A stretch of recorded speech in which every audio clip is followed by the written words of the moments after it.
Gloire à Dieu, bonjour à tous et à toutes.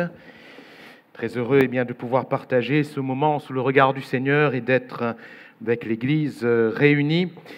De conclure également toute cette belle semaine que nous avons pu passer ensemble sur ce thème de l'adoration. Et si chaque soir, chacun de ces messages se suivait et se complétait, ce matin, j'aimerais terminer et ponctuer toute cette semaine toujours sur ce thème de l'adoration, en voyant avec vous donc cet aspect de l'adoration qui est finalement le plus précieux, sans avoir communiqué avec l'équipe de louanges. Faut-il croire que l'Esprit de Dieu voulait conduire toutes les choses dans le même sens? J'aimerais vous parler de l'épreuve et l'adoration. Pour ne pas dire, et nous le verrons pourquoi, de l'épreuve de l'adoration. L'épreuve de l'adoration. Lisons ensemble dans le livre de la Genèse, chapitre 22.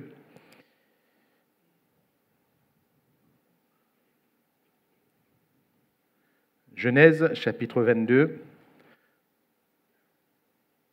à partir du verset 1er.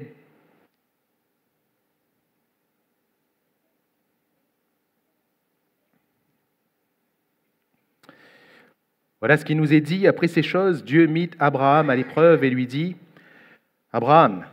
Et il répondit : « Me voici. » Dieu dit : « Prends ton fils, ton unique, celui que tu aimes, Isaac. Va-t'en au pays de Moridja, et là, offre-le en holocauste sur l'une des montagnes que je te dirai. » Abraham se leva de bon matin, sella son âne, et prit avec lui 2 serviteurs et son fils Isaac. Il fendit du bois pour l'holocauste et partit pour aller au lieu que Dieu lui avait dit. Le 3e jour, Abraham, levant les yeux, vit le lieu de loin. Et Abraham dit à ses serviteurs : « Restez ici avec l'âne. Moi et le jeune homme, nous irons jusque-là pour adorer, et nous reviendrons auprès de vous. » Abraham prit le bois pour l'holocauste, le chargea sur son fils Isaac, et porta dans sa main le feu et le couteau. Et ils marchèrent tous deux ensemble. Alors Isaac, parlant à Abraham, son père, dit : « Mon père. » Et il répondit : « Me voici, mon fils. » Isaac reprit : « Voici le feu et le bois, mais où est l'agneau pour l'holocauste ? » Abraham répondit : « Mon fils, Dieu se pourvoira lui-même de l'agneau pour l'holocauste. » Et ils marchèrent tous deux ensemble. Lorsqu'ils furent arrivés au lieu que Dieu lui avait dit, Abraham y éleva un autel et rangea le bois. Il lia son fils et le mit sur l'autel par-dessus le bois. Puis Abraham étendit la main et prit le couteau pour égorger son fils. Alors l'ange de l'Éternel l'appela des cieux et dit : « Abraham, Abraham !» Et il répondit : « Me voici. » L'ange dit : « N'avance pas ta main sur l'enfant et ne lui fais rien, car je sais maintenant que tu crains Dieu et que tu ne m'as pas refusé ton fils, ton unique. » Abraham leva les yeux et vit derrière lui un bélier retenu dans un buisson par les cornes. Et Abraham alla prendre le bélier et l'offrit en holocauste à la place de son fils. Abraham donna à ce lieu le nom de Jéhovah-Jireh. C'est pourquoi l'on dit aujourd'hui à la montagne de l'Éternel : il sera pourvu. Amen. Gloire à Dieu. Voulons-nous nous courber encore quelques instants et prier le Seigneur pour sa parole. Seigneur notre Dieu, alors que nous te louons, que nous t'adorons, Seigneur, nous sommes aussi devant toi pour découvrir encore ce que tu es, pour découvrir encore d'autres facettes de ta personne. Et nos yeux, Seigneur, sont sur toi et sur toi seulement. Nous voulons faire taire toute pensée. Nous voulons rejeter tout souci et tout fardeau, les mettre de côté, Seigneur. Nous voulons t'abandonner nos problèmes pour poser nos yeux sur toi et pour contempler ce que tu es, Seigneur. Révèle-nous encore ta parole. Révèle-nous encore ce que tu es, Seigneur. Dans le nom de Jésus. Amen. Gloire à Dieu. Abraham va dire à ses serviteurs : « Restez ici avec l'âne, moi et le jeune homme, nous irons jusque-là pour adorer. » Pour adorer. « Et nous reviendrons auprès de vous. » Il ne dit pas « peut-être que nous reviendrons », il ne dit pas « je reviendrai », parce que mon fils va mourir. Il dit « nous reviendrons auprès de vous ». Mais la clé, elle est là, nous irons jusque-là pour adorer. C'est terrible. Qu'est-ce qu'il est en train de dire? Qu'est-ce qu'il est en train de dire? Est-ce qu'il est en train de tranquilliser ses serviteurs? Est-ce qu'il est en train, de faire passer la pilule, comme on dit? Il est en train de faire en sorte de ne pas révéler, de ne pas dire la vérité, hein? Comme parfois, l'homme peut le faire. Certains maris qui quittent leur maison disent à leur épouse « N'inquiète pas, mais ça va bien, viens. » Mais ce que tu vas faire, tu ne le dis pas. Mais ça va bien, viens. Hein? Est-ce que c'est dans cette même pensée qu'Abraham est en train de nous dire? Non. Abraham est vrai dans tous les mots qu'il est en train de prononcer.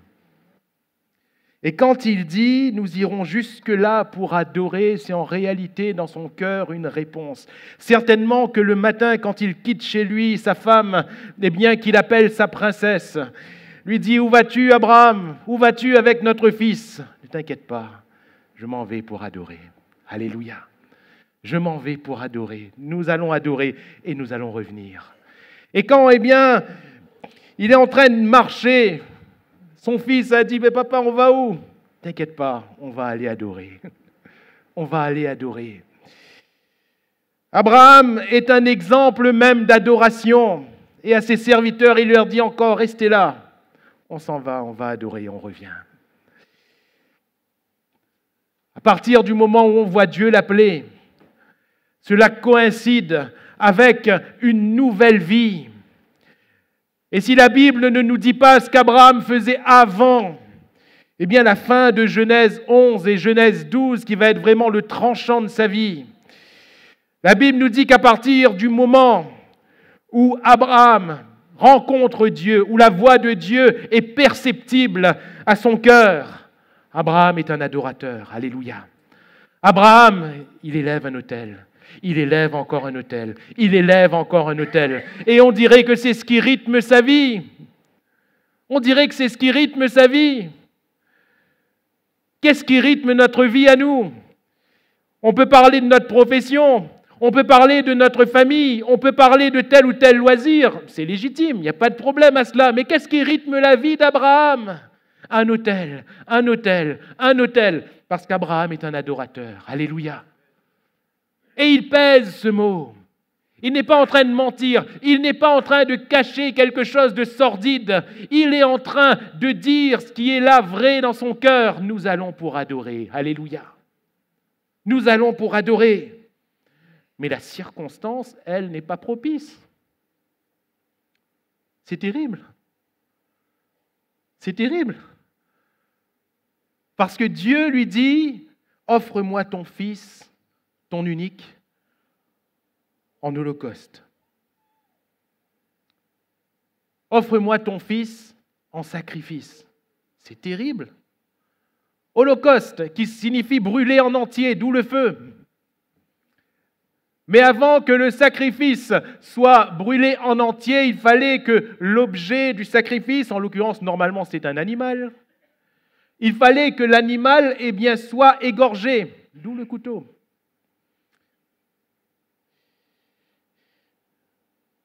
Abraham, tu vas tuer ton fils et tu dis que tu vas adorer?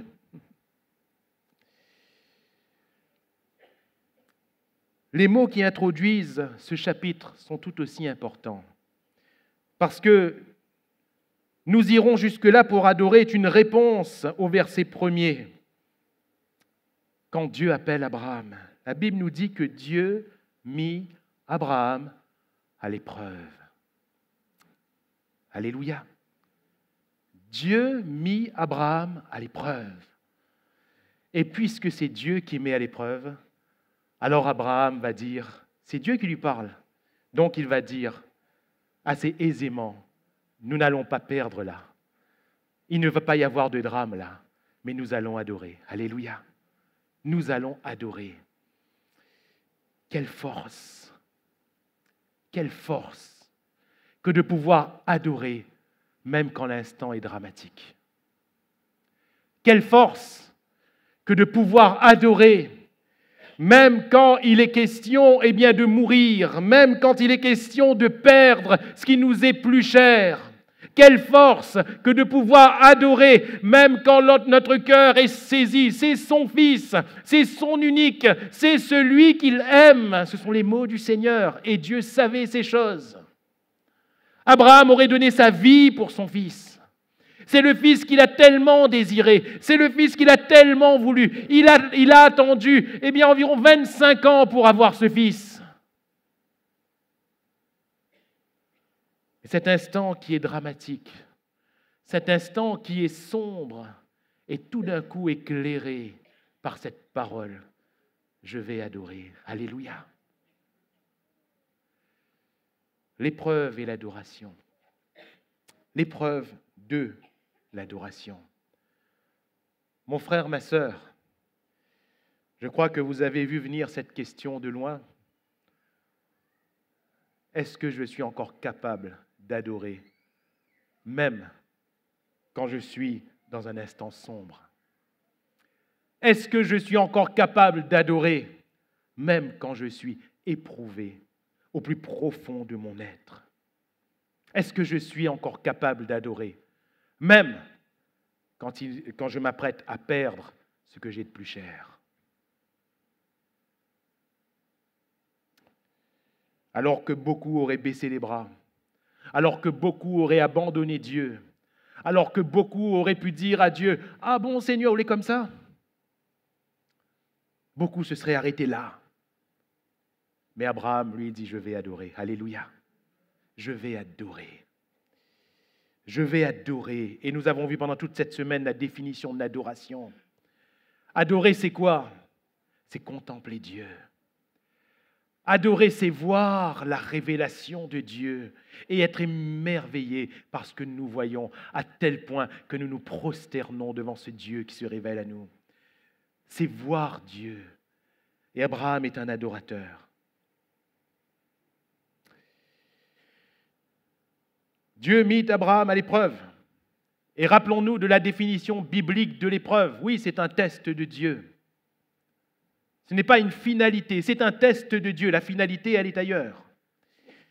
L'épreuve étant un test de Dieu, c'est aussi le champ ouvert à Satan qui veut nous faire tomber. Car l'épreuve de Dieu, c'est la tentation du diable. Et au travers de l'épreuve, que découvrons-nous? Dans l'épreuve, Satan fait une œuvre. Et cette œuvre de reniement de Dieu, finalement, c'est quoi? Profondément, c'est quoi?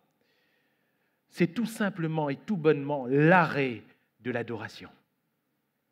Satan veut faire en sorte que vous et moi, qui sommes des adorateurs, que Dieu a voulu, que Dieu a fait, en esprit, en vérité, eh bien, Satan veut nous faire déchoir de cette adoration.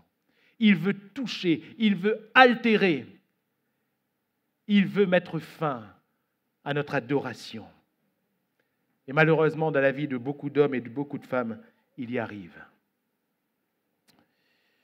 Quand on regarde à Job, que va dire Satan à Dieu? Laisse-moi le toucher. Laisse-moi le toucher. L'épreuve. Laisse-moi le toucher. Et il te maudit en face. C'est-à-dire qu'il ne t'adore plus. Concernant Jésus, vous vous rappelez ces paroles? Je te donne toutes ces choses si tu te prosternes et m'adores. C'est-à-dire si tu n'adores plus Dieu, mais si tu m'adores moi. Faire que l'adoration s'arrête. Même concernant David. Et là, peut-on parler d'épreuve concernant David, puisque c'est la conséquence de son péché. En soi, ce n'est pas une épreuve. Parce que suite à son adultère avec Bathsheba et au meurtre d'Uri, l'enfant qui va naître va mourir. Mais à mon sens, David qui s'est repenti devant Dieu. Dieu qui lui a fait grâce, Dieu qui l'a pardonné. Oui, la mort de cet enfant est la conséquence de son péché. Mais consécutivement à cette conséquence, que fait-il? Que fait-il? Quand en regardant ses serviteurs en train de discuter, la Bible nous dit qu'il comprend que son fils est mort. Alors il se lave, il va se mettre du parfum et il va aller se prosterner devant Dieu. Alléluia. Il va faire quoi? Il va adorer. L'instant est dramatique, même ses serviteurs ne comprennent pas. Mais bon sang, David, tu es en deuil. Mais bon sang, David, tant que l'enfant était vivant, tu ne mangeais pas.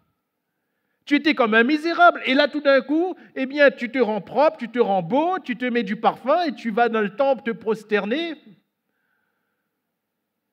David ne voulait pas, même s'il a péché, même si Satan a agi en conséquence de son péché, David ne voulait pas que Satan touche à son adoration.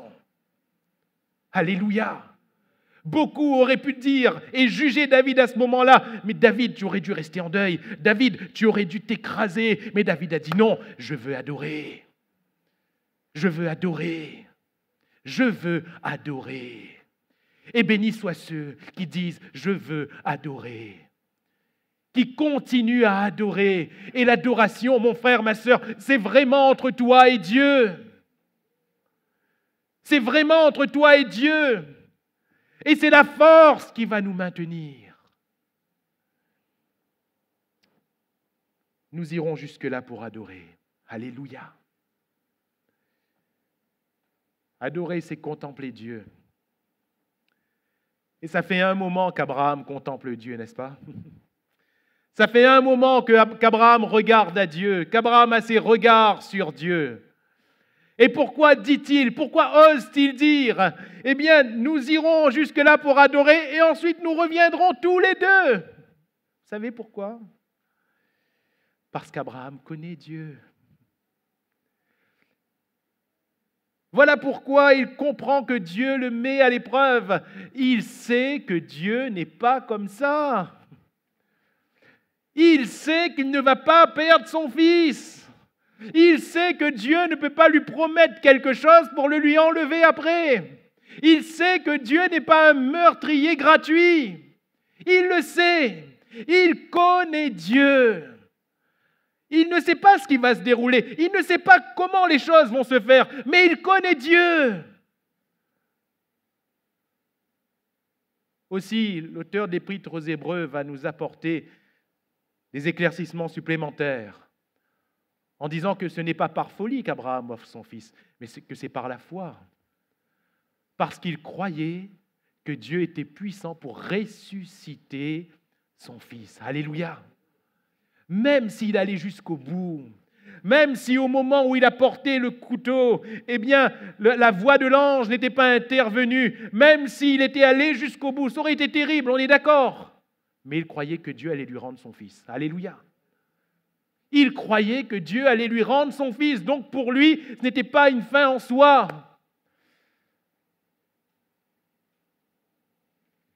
Nous qui adorons, est-ce que nous connaissons Dieu? Est-ce que nous connaissons qui est notre Dieu? Est-ce que nous sommes ces vrais adorateurs qui contemplons la face de Dieu? Ces hommes de Dieu connaissaient Dieu.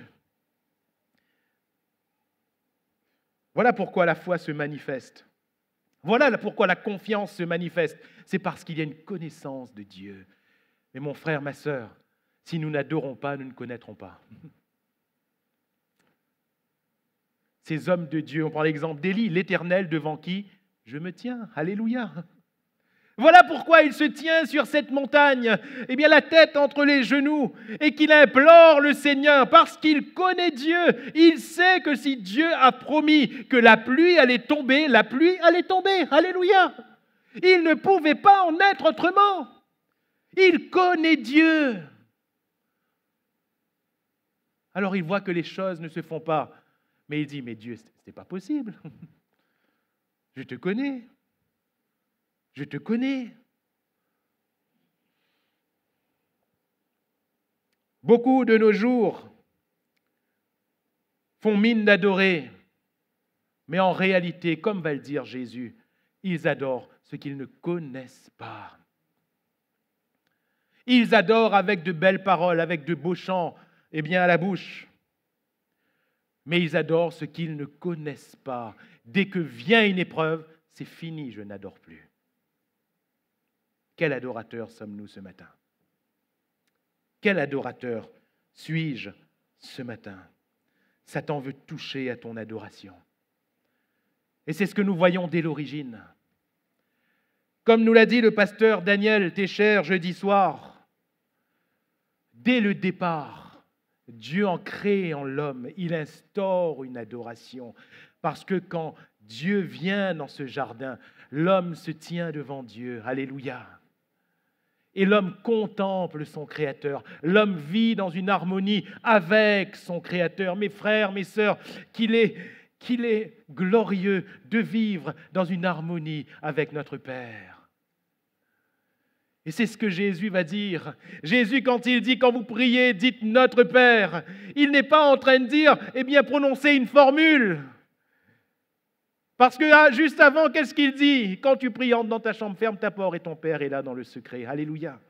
Donc quand tu pries et que tu dis notre Père, ce ne sont que des mots qui reposent sur une réalité, la réalité d'une relation intime avec Dieu.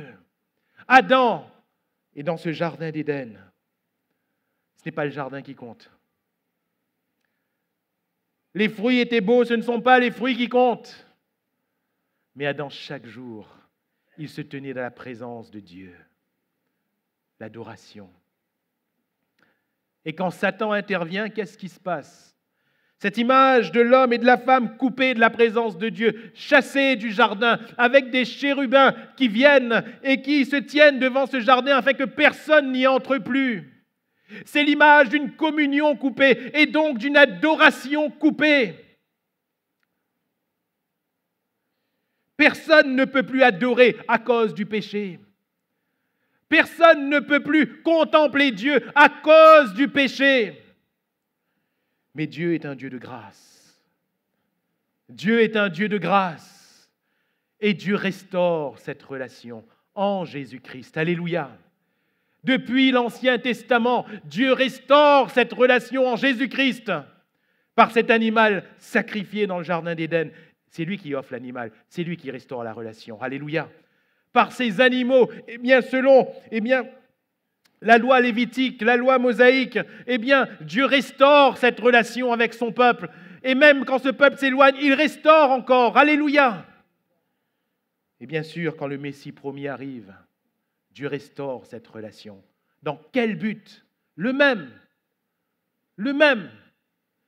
Le but de la restauration de cette relation, ce n'est pas que vous et moi, nous nous sentions mieux, que nous vivions sur la terre une vie meilleure. Ce n'est pas que vous et moi, on ait nos problèmes résolus, on ait nos maladies enlevées. Non, le premier but, même si ces choses nous sont données après, le premier but, Dieu cherche des adorateurs qu'il adore en esprit et en vérité.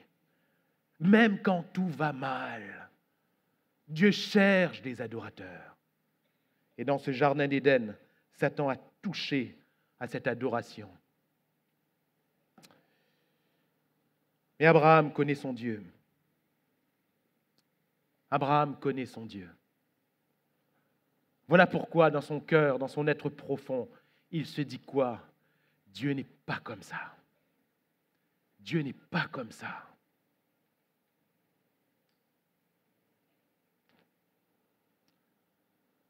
Vous savez, en priant et en préparant ce message,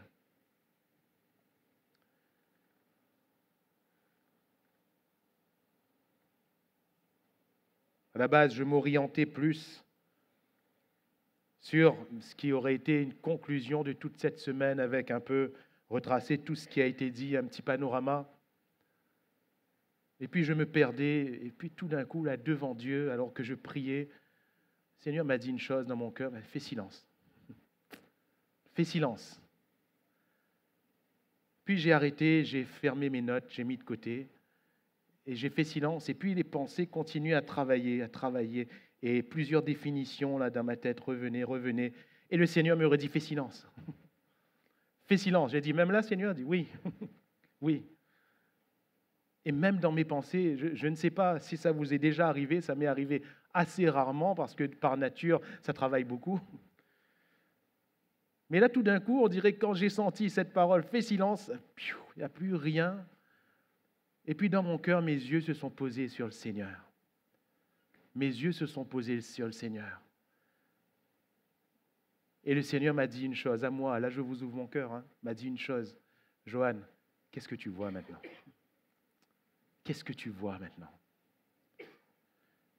Et on dirait qu'à ce moment-là, en ces quelques secondes certainement, quelques minutes, je n'ai pas chronométré, mais je suis resté en émerveillement devant Dieu. Parce que Dieu m'a rappelé tout ce qu'il était depuis le moment où j'ai commencé à marcher avec lui. Et le Seigneur m'a dit, c'est moi, c'est mon expérience, c'est moi Johan, c'est pas de la théologie là, c'est moi. Dieu m'a dit, tu vois, c'est ça qui est important. C'est ça qui est important. J'ai dit, ah Seigneur, j'ai compris. Je suis revenu sur ce texte d'Abraham. Et alors j'ai compris, j'ai saisi qu'Abraham, il dit, je vais adorer parce qu'il y a tout ce qu'il y a eu jusqu'à ce moment-là. Et qu'est-ce qu'il se dit face à cette parole de Dieu? Offre-moi ton fils. Il se dit une chose, je ne sais pas dans quelle, je ne comprends peut-être pas dans quelles circonstances, dans quelle portée Dieu me dit cela, offre-moi ton fils. Mais ce que je sais, c'est que Dieu n'est pas comme ça. Dieu ne va pas faire mourir mon fils. Alléluia. Est-ce que tu connais Dieu? Est-ce que tu connais Dieu? Qu'a été ton Dieu pour toi jusqu'à maintenant? Je dis bien ton Dieu. Et si tu dois faire silence devant lui, fais silence. Pose tes yeux sur lui, pose tes regards sur lui et vois tout ce qu'est ton Dieu. Il n'y a pas de représentation, de forme à avoir, non. Il y a ton expérience, ta communion avec ton Dieu, la révélation de ton Dieu à ton cœur. Voilà ce qui est important. Alléluia. Et le texte nous dit quoi? Les Écritures nous disent quoi? Jusqu'à maintenant, jusqu'à cette heure, tu nous as secourus, Seigneur. Alléluia. Les textes nous disent quoi? Même quand nous sommes infidèles, lui demeure fidèle. Alléluia. Et ces paroles sont écrites par des auteurs qui l'ont vécu. Et finalement, la parole de Dieu est inspirée de Dieu. Pourquoi? Pas seulement parce qu'il y a eu des révélations, béni soit Dieu pour les révélations, mais la grande majorité des paroles de la Bible, la grande majorité des écrits de la Bible reposent sur une expérience. Comment Dieu s'est révélé à Abraham, à Isaac, à Jacob, à Israël, etc. David, quand il écrit ses psaumes, c'est son expérience. Et quand il va pour combattre le Goliath, c'est sur la base de son expérience, mon serviteur, qui a battu l'ours, qui a battu le lion, il va battre aussi le Goliath. Alléluia. Qui est Dieu pour toi? Qui est ton Dieu?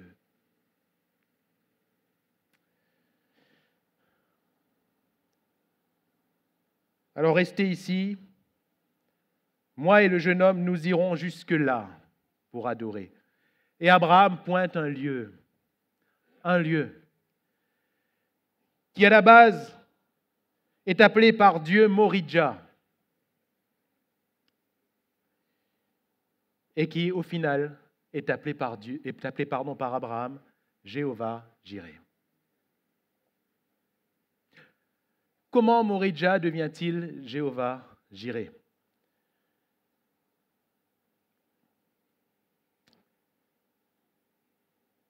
Moridja, c'est le lieu où Dieu voulait Abraham dans son épreuve. Moridja signifie littéralement le lieu que Dieu choisit. Et le lieu que Dieu choisit, c'est l'épreuve. C'est l'épreuve. Dieu mit Abraham à l'épreuve et lui dit, va jusqu'à Moridja. Ce n'est pas facile à dire pour nous en tant que chrétiens, tout du moins ça ne fait pas plaisir, mais le lieu où Dieu nous veut, c'est l'épreuve. Le Moridja de Dieu, c'est l'épreuve. Parce que s'il n'y a pas de Moridja, il n'y a pas de Jéhovah-Jireh. Dans la vie d'Abraham, il y a eu un Moridja, et donc il y a eu un Jéhovah-Jireh.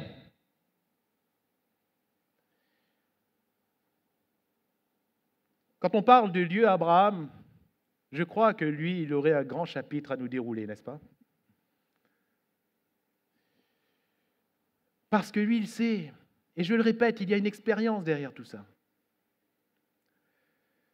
Dieu l'avait déjà appelé au tout début pour qu'il aille dans un pays qu'il ne connaissait pas, mais c'était quand même un Moridja, c'était le lieu où Dieu choisissait. C'était le lieu que Dieu choisissait. Dieu ne dit pas Canaan au départ. La Bible nous dit c'est par la foi qu'il est allé vers un pays qu'il ne connaissait pas. Mais c'était le Moridja, le lieu que Dieu choisissait. Et par la foi, nous devons aller vers le lieu que Dieu choisit.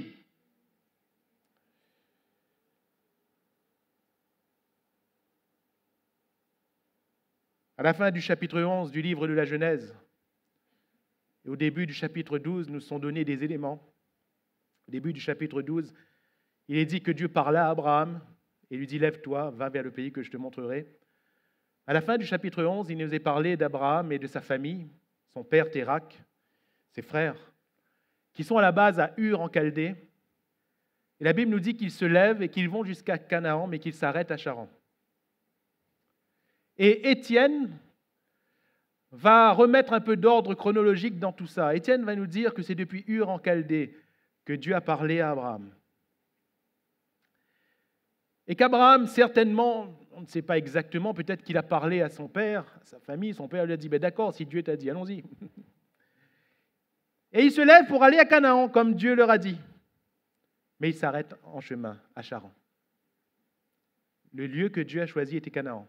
Mais il s'arrête en chemin à Charan. Et Abraham a dû faire un choix. Soit il restait là parce que son père lui a dit de rester là, soit il allait jusqu'à Canaan parce que Dieu lui disait d'aller jusqu'à Canaan. Il a fait son choix. Il s'est levé, il a dit au revoir à son père, ça a dû être un déchirement. Mais ce qui comptait, c'était le lieu que Dieu choisissait. Et il est allé jusqu'à Canaan. Et toujours dans Genèse 12, à la fin, on voit qu'il va plus loin que Canaan. On voit qu'il va jusqu'à l'Égypte. Mais ce n'était pas le lieu que Dieu choisissait. Et là, lui arrivent des désastres là-bas, malheureusement, qui l'obligent à revenir au lieu que Dieu avait choisi. Il devait revenir, parce que le lieu que Dieu avait choisi, le Moridja, à ce moment-là, c'était Canaan. Mon frère, ma sœur, dans l'adoration, dans la contemplation de Dieu, Dieu nous montre un lieu. Le lieu que Dieu choisit. Mais malheureusement, nous nous arrêtons avant, ou bien nous allons trop loin. Nous nous arrêtons avant parce que le Térak nous alourdit. C'est la définition de son nom, Térak. Ou bien nous allons plus loin, peut-être parce que la convoitise nous a entraînés. La folie des grandeurs, je ne sais pas. L'Égypte était beaucoup plus attrayant que le Canaan. Oui, mais Dieu voulait Abraham à Canaan. Alléluia. J'aimerais te poser une question. Où ton Dieu te veut-il?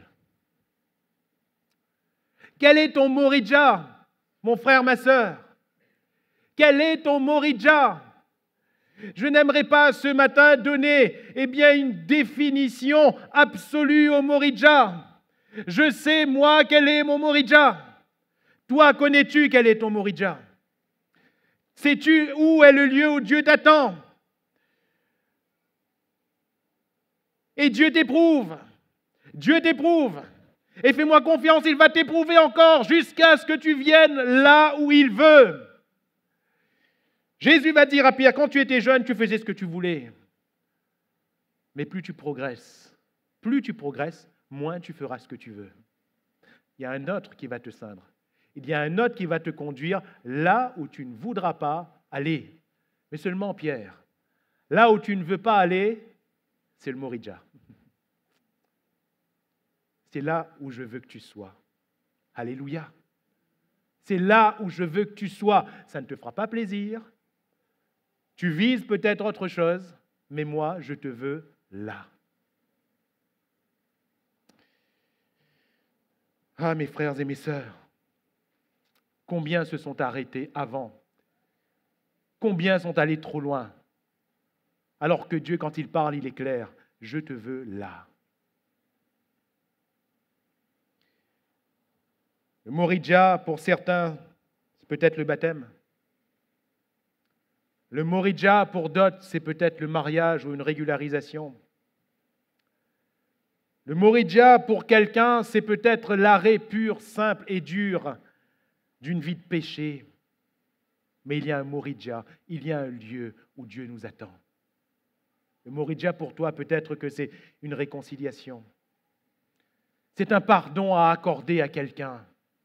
Ou c'est le fait de pardonner, c'est le fait, de demander pardon à quelqu'un.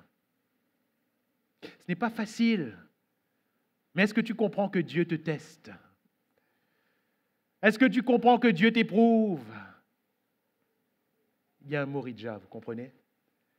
Et à partir du moment où nous acceptons le Moridja de Dieu, vient le Jéhovah Jireh. Alléluia.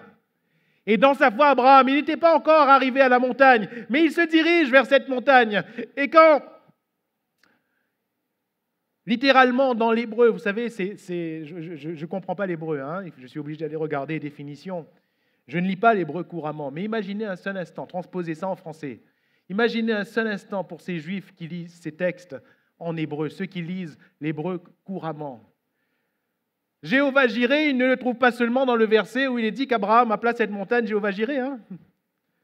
Dans le texte, quand son fils lui demande « Où est l'agneau ?» Abraham répond « Jéhovah Jireh. » Alléluia. Abraham répond « Jéhovah Jireh. » Dieu pourvoira. Dans le texte, quand Dieu lui dit, va vers le pays de Moridja, et quand plus bas il est dit, le lieu que Dieu a choisi, dans l'hébreu, on retrouve Moridja. Même les noms propres ont des significations, ce sont des noms communs transformés en noms propres. Pour nous, en français, on lit, on dit, tiens, c'est un nom propre. Oui, mais quand quelqu'un qui lit l'hébreu lit le texte en hébreu, tout est nom commun finalement. Parce que tout a une signification commune. Et Abraham prononce ces paroles en montant vers cette montagne et il dit, t'inquiète pas, c'est Moridja, oui, mais Jéhovah Jireh. Alléluia. Mon frère, ma sœur, j'aimerais te dire de la part de Dieu ce matin, ne t'inquiète pas. C'est le Moridja, oui. C'est le lieu que Dieu choisit, oui. C'est dur, oui, on souffre, oui, mais Jéhovah Jireh. Ton Dieu pourvoira. Ton Dieu qui t'a appelé, ton Dieu qui t'a conduit jusqu'à là, il va pourvoir. Et comme pour Abraham, j'aimerais te dire, je ne peux pas te dire comment il va faire, ce qu'il va faire, mais crois, car Jéhovah Jireh, ton Dieu pourvoira. Alléluia. Ne te demande pas, mais comment je vais m'en sortir? Non, ne t'inquiète pas. Jéhovah Jireh. Alléluia. Dieu pourvoira. Dieu pourvoira.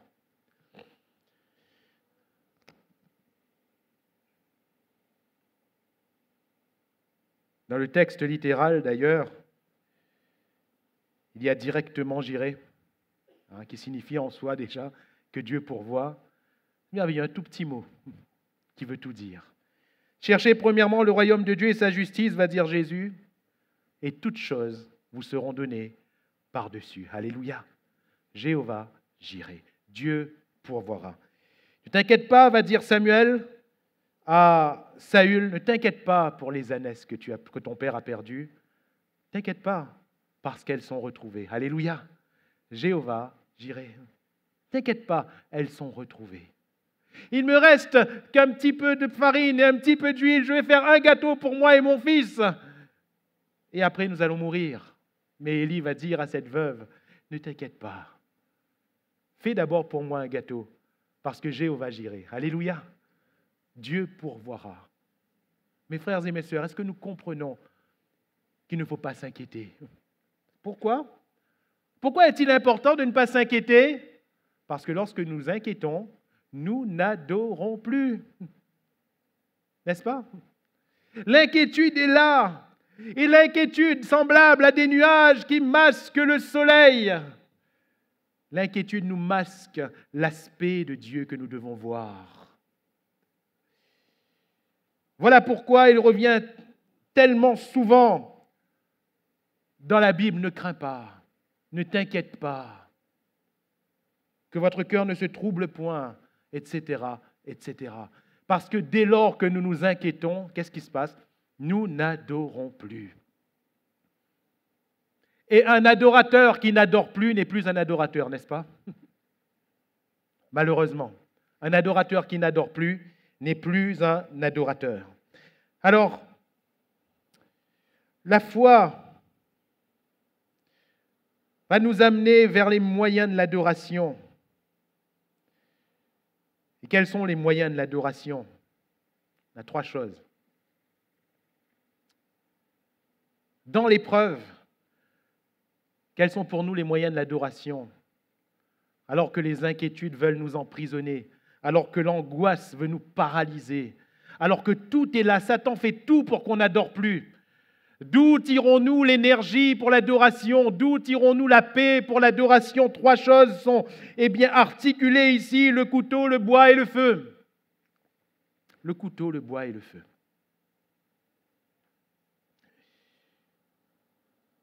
Trois symboles qui sont forts. Premièrement, le couteau.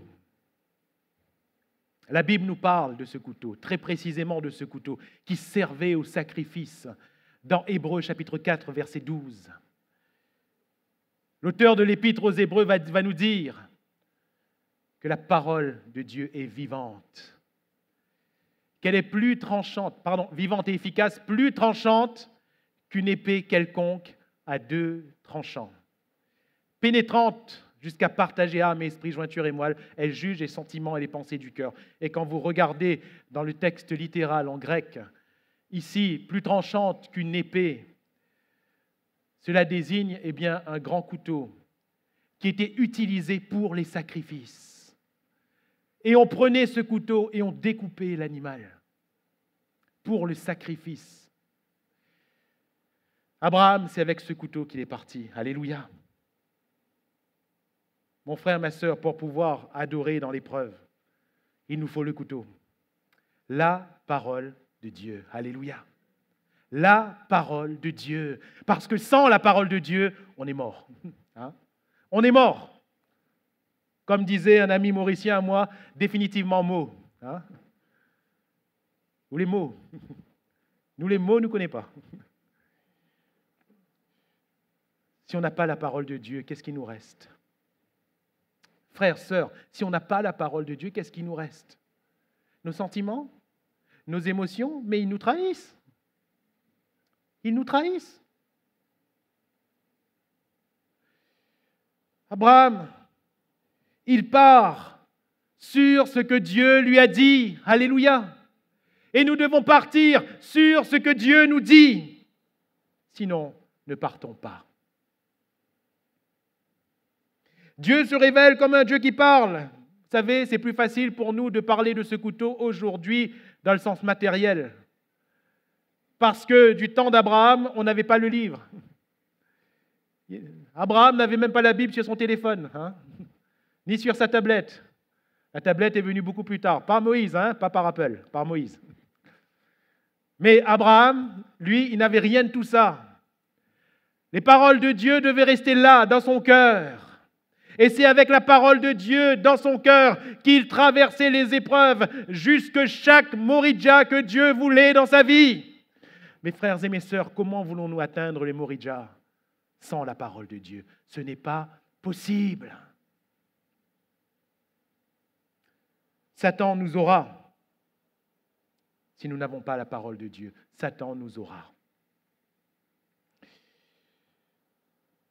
Et quand nous regardons à la Bible, à ce couteau, quand nous regardons à la Bible, nous voyons que la Bible est un livre de bois et de feu. Alléluia. Le bois et le feu sont partout. Ce bois, il est là. Depuis le jardin d'Éden, les arbres sont plantés, le bois est là. Dieu a voulu, dans ce jardin, qu'il y ait du bois. Dans votre jardin, à vous, je ne sais pas s'il y a beaucoup d'arbres. Parfois, on trouve des fleurs, de l'herbe, de la verdure, c'est beau. Mais Dieu, dans ce jardin, il a voulu des arbres. À l'occasion, de Caïn et d'Abel, quand Abel offre le sacrifice, il y a du bois. Quand Noé construit l'arche, il y a du bois. Quand Israël traverse le désert, il y a du bois. Quand la loi est donnée, la loi des sacrifices, il y a du bois. Le psalmiste même va dire « Purifie-moi avec le bois, avec l'hysope. Purifie-moi avec l'hysope. » Bien sûr que le bois désigne la croix de Jésus-Christ. Et bien sûr que nous ne pouvons pas adorer sans la croix de Jésus-Christ. C'est impossible. Parce que sans la croix, nous ne voyons pas Dieu. Et si nous ne voyons pas Dieu, nous adorons ce que nous ne connaissons pas. Sans la croix, il n'y a pas de réconciliation. Sans la croix, le voile demeure fermé. Ce rideau qui sépare le lieu saint du lieu très saint demeure fermé. Sans la croix, il n'y a pas de progression possible dans l'adoration. On ne grandit pas, ce n'est pas possible. La première étape, c'est la croix. Alléluia. L'autel d'airain dont nous parlait notre frère Jean mercredi soir, c'est la croix de Jésus-Christ. Et puis le feu, qui est bien sûr l'emblème du Saint-Esprit. La Bible est aussi un livre de feu. Et pour que l'on puisse adorer, il faut que le Saint-Esprit nous conduise à Dieu. Alléluia. Vous savez, ce n'est pas facile de venir vers Dieu quand tout va mal, quand tout est trouble, quand on ne comprend plus rien. Vous savez, il y a des épreuves qui arrivent qui font qu'on ne comprend plus rien. Ça vous est déjà arrivé ? Il y a des épreuves qui nous arrivent et qui font qu'on ne comprend même plus Dieu. Qui font qu'on se dit, mais est-ce que je suis vraiment dans la vérité ? Jean-Baptiste, dans sa prison, va dire à Jésus, es-tu vraiment celui qui devait venir ? Pourtant, quelques jours avant, il disait, voilà l'agneau de Dieu. Mais dans la prison, il se dit, mais je ne sais plus. Je ne sais plus, frères, sœurs, rassurez-vous, on a parfois des prisons qui nous font dire, je ne sais plus. Mais l'Esprit de Dieu vient et il nous conduit dans toute la vérité. Alléluia. Il nous conduit vers Dieu pour qu'on l'adore à nouveau. Alléluia. Dans leur prison que faisaient Paul et Silas, même s'ils ne comprenaient pas tout, Seigneur, pourquoi on est là ? On a chassé un démon et on est en prison, Seigneur, pourquoi on est là ? Ils ne comprenaient pas tout, mais dans la prison, qu'est-ce qu'ils faisaient ? Ils priaient et ils chantaient des cantiques. Alléluia. Ils chantaient des cantiques. La prière et le chant sont les moyens d'adorer Dieu. D'adorer Dieu. Voilà pourquoi il nous est parlé du fait de nous entretenir par des cantiques spirituels. Pas seulement des cantiques. Pas seulement, lance YouTube, ma sœur, et puis laisse jouer. Pas seulement mettre la radio, mon frère, et puis laisse jouer. Non. Cantiques spirituels. C'est-à-dire des cantiques qui engagent notre esprit. À faire quoi ? À adorer Dieu. Alléluia. À adorer Dieu. Oui, en conduisant ma voiture, quand je chante à Dieu, je peux l'adorer. Alléluia. En faisant mon ménage, quand je chante, j'adore Dieu. Peu importe ce que je suis en train de faire comme activité, travailler, m'asseoir, je peux adorer Dieu en esprit, en vérité. Il n'y a pas besoin d'une montagne. Jésus, vous dites les Juifs que c'est sur cette montagne à Jérusalem. Nous, on dit que c'est sur cette montagne. Jésus va dire, L'heure vient, elle est déjà venue, où il n'y aura plus besoin de montagne. Il n'y a plus besoin d'un lieu, tu n'as pas besoin d'être à l'église seulement pour adorer. Non, on peut adorer Dieu tous les jours, en esprit et en vérité, quand tout va bien, et même, surtout, quand tout va mal. Et que notre adoration est éprouvée, l'Esprit de Dieu nous vient en aide. Alléluia. Quand nous ne savons plus ce qu'il convient de demander, l'Esprit de Dieu nous vient en aide. Et on a besoin du feu. Alors, à partir de ces moyens, on peut parler d'Abraham et d'Abraham comme étant le père de la foi véritable. Vous savez, c'est quoi? Si je dois définir la foi véritable, la foi profonde. Vous savez, c'est quoi la foi véritable? La foi véritable, c'est quand on fait comme Dieu fait. La foi vient de ce qu'on entend de la parole de Dieu. Et quand il nous est dit qu'Abel a offert un sacrifice plus excellent que celui de Caïn par la foi, vous savez pourquoi? C'est simple. Abel a fait comme Dieu a fait. Alléluia. Qu'est-ce qui s'est passé dans ce jardin d'Éden? Quand Adam et Ève, les parents d'Abel, avaient péché, qu'est-ce que Dieu a fait? Dieu offre un animal en sacrifice. Abel, quand il entend cela, et qu'il doit offrir un sacrifice à Dieu, eh bien, pour que Dieu agrée, il s'est dit, mais comment je vais faire? Qu'est-ce que Dieu va agréer? On peut toujours faire une enquête, mais toujours est-il que la conclusion, elle est simple. Forcément, Dieu va agréer si je fais comme lui-même a fait. Sinon, il y aurait un problème. Si Dieu, il fait d'une manière, et quand je fais comme lui, il me dit, c'est pas bon, il y a un problème. Dieu se renierait lui-même. Frères, sœurs, la foi véritable, c'est quand on fait comme Dieu a fait.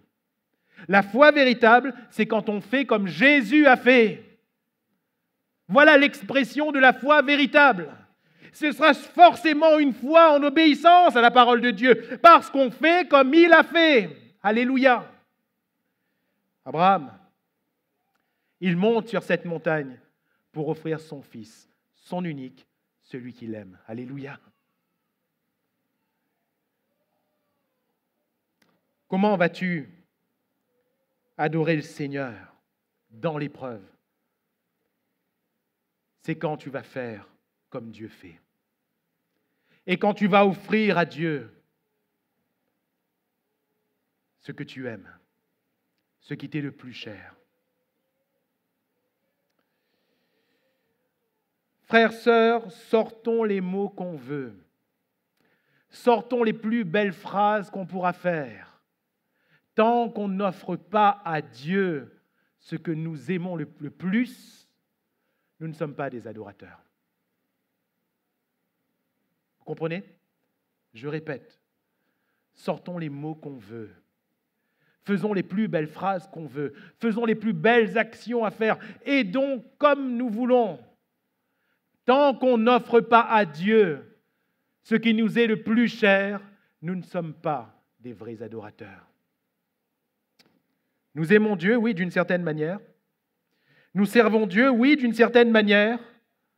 Mais nous ne sommes pas des vrais adorateurs. Parce que ceux qui adorent Dieu en esprit et en vérité n'ont pas peur de lui abandonner ce qui leur est plus cher. Pourquoi? Parce que quand nous offrons à Dieu ce que nous avons de plus cher, nous ne perdons rien. Alléluia. Nous ne perdons pas. En offrant à Dieu, mon frère, ma sœur, tu ne perds pas. Mais au contraire, tu banques. Tu banques. Tu es en train de banquer. Non pas dans une banque de la terre. Les banques de la terre subissent l'inflation. Les banques de la terre, il y en a aussi. On entend dans les informations, se font des milliards, il y en a de deux malheureusement, mais qu'est-ce que vous voulez? On est obligé de subir. On est obligé de subir. Vous voulez faire quoi? Vous voulez faire quoi? Vous mettez tout l'argent dans les matelas, il n'est pas bon. Vous mettez tout l'argent à la banque, il n'est pas bon même. Qu'est-ce que vous voulez qu'on fasse? Qu'est-ce que vous voulez? On subit. Mais quand on offre à Dieu, on banque dans le ciel. Alléluia. Ce n'est pas sur la terre, dans le ciel. Et Jésus, quand il nous parle de la banque du ciel, la BDC, la banque du ciel, c'est quoi? Eh bien, la qualité de la banque du ciel, le voleur ne peut pas voler. Alléluia. Même le banquier voleur, il ne vole pas. Le voleur ne peut pas voler. La rouille ne peut pas détruire. Alléluia. Mais au contraire, les richesses du ciel se multiplient à l'infini. Alléluia. Jésus va dire à ses disciples, il n'est personne qui sur la terre, à cause de moi, qui ont perdu des maisons, des richesses, même de la famille, ne les retrouveront dans ce siècle au centuple et dans le ciel pour la vie éternelle. Alléluia. Voilà la banque du ciel. Voilà notre Jéhovah Jireh. Il pourvoit sur la terre et pour le ciel. Alléluia. Et notre foi nous amène à banquer dans sa banque à lui. Alléluia. C'est une merveilleuse banque, ça, le Jéhovah Jireh. C'est une merveilleuse banque. Vous avez votre compte qui est ouvert là-bas? Il faut ouvrir un compte là-bas. Il faut ouvrir vite un compte là-bas. Vite, parce qu'il faut banquer là-bas. Et dans l'épreuve, quand nous adorons le Seigneur, nous banquons. Nous banquons. Notre compte est créditeur. Quand nous adorons le Seigneur. Alléluia. Je ne comprends pas ce qui m'arrive, Seigneur. Je souffre, Seigneur. Je ne m'en sors pas, Seigneur. Je suis en train de perdre, Seigneur. Mais je t'adore. Alléluia. Le diable, il ne comprend pas ça. Le diable, il est vaincu devant cette puissance de l'adoration. Pourquoi? Pourquoi? Parce que normalement, quand il agit, c'est ce qu'il a vu dès l'origine, quand il agit dans la tentation, l'épreuve de Dieu, dans sa tentation à lui, quand il agit, l'homme doit arrêter d'adorer. Mais quand on continue à adorer, il ne comprend pas. Il ne comprend pas. On est en train de le vaincre en réalité. Mon frère, ma sœur, tu veux vaincre le diable? Continue à adorer. Continue à adorer. Continue à adorer Dieu. Continue à célébrer Dieu. En faisant ce que Dieu fait, en faisant comme Dieu nous l'a dit. J'aimerais conclure. Pardonnez-moi d'avoir été si long ce matin, mais il me semble que ce sujet était important. Oui, l'adoration, c'est s'exprimer devant Dieu en courbant son être. Ça, c'est la définition première. C'est exprimer sa reconnaissance devant Dieu en se prosternant, en courbant son être. Oui, l'adoration n'est possible qu'en Jésus-Christ, comme nous l'a dit David Cizeron, le pasteur, ce mardi soir. Oui, l'adoration est une progression qui nous fait forcément passer par l'autel des reins, qui est le sacrifice de Christ, par la cuve des reins, qui est le reflet du miroir de la parole de Dieu qui nous lave, et par l'autel d'or, qui est l'autel du parfum, qui est Jésus-Christ lui-même qui est offert. Oui, l'adoration, c'est le fait de contempler, de garder son image, afin que nous-mêmes, nous soyons transformés de gloire en gloire, en la même image par le Seigneur l'Esprit. Oui, l'adoration, elle est personnelle, mais elle est aussi collective. Et c'est en étant attaché à l'Église qu'on vit la véritable adoration, comme nous l'a dit le frère Olivier, entre autres. Oui, l'adoration, elle ne peut se faire que dans la joie que le Seigneur nous donne. Que dans la joie que le Seigneur nous donne. Comme nous l'a dit le pasteur Samuel hier soir, et vous pourrez voir toutes ces vidéos sur notre site si vous avez manqué l'un de ces messages. Mais l'adoration, elle est puissante. Et c'est mon propos ce matin. L'adoration, elle est puissante. Et c'est notre victoire dans l'épreuve. Alléluia. C'est notre victoire dans l'épreuve. Pour Abraham, sa victoire alors que Dieu le mit à l'épreuve, que Dieu lui a dit d'offrir son fils, son unique, celui qu'il aime. Abraham a eu sa victoire dans l'épreuve par ses paroles. C'était son cœur, ce n'était pas que des mots. C'était son cœur. Nous irons pour adorer. Je ne vais pas pour perdre. Je ne vais pas pour mourir ou pour que mon fils meure, mais nous allons pour adorer. Alléluia. Et notre victoire est dans l'adoration. Mon frère, ma sœur, dans l'épreuve, tu ne perdras pas, tu ne perdras rien. Dans l'épreuve, personne ne va mourir. Personne. Personne. Au contraire, dans l'épreuve,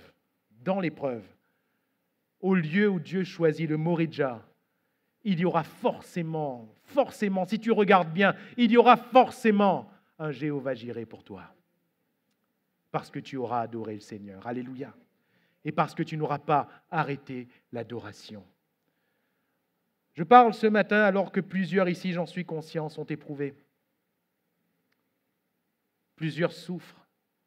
Plusieurs portent encore des séquelles de choses difficiles qu'ils ont traversées. Mais en dépit de toutes ces choses, malgré toutes ces choses, mon frère, ma sœur, ce matin, veux-tu adorer Dieu? Veux-tu adorer Dieu? Ne me demande pas comment Dieu va pourvoir, comment il aura le Jireh dans ta vie, mais veux-tu simplement adorer Dieu afin de vaincre cette épreuve, afin de guérir de tes blessures, afin d'être rassuré que la vie remplacera la mort, que les choses bonnes vont remplacer les choses mauvaises, que Dieu agira. Veux-tu adorer le Seigneur ce matin? Courbons-nous et adorons notre Dieu. Alléluia.